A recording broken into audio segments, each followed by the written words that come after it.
Romana's ankle was turned rather than actually twisted, and after a few minutes' rest she was able to walk normally again.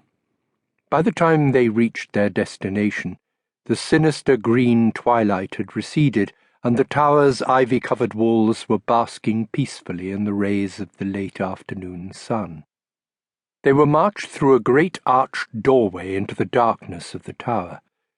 Habris led them up a long, spiral staircase, along a gloomy corridor, and finally through a set of double doors, at which stood more armed guards.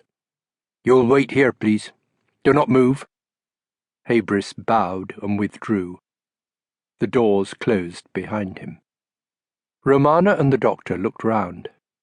They were in a huge circular chamber, walls decorated with rich and sombre hangings.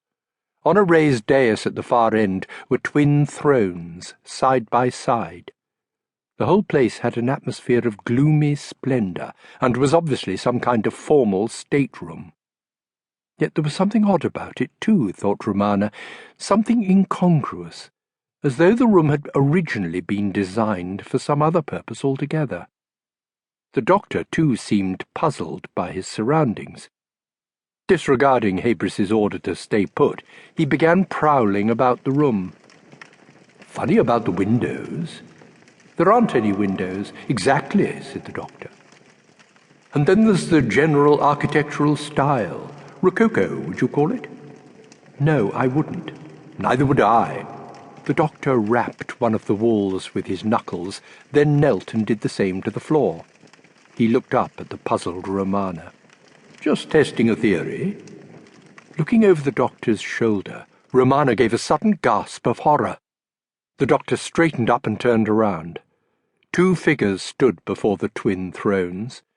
Presumably they had come through some hidden door, but the general effect was as if they had materialized from nowhere. There was a man and a woman, both tall and thin, with white faces and glittering black eyes, both gorgeously robed. They reminded him of something, thought the doctor, and suddenly he realized what it was. The king and queen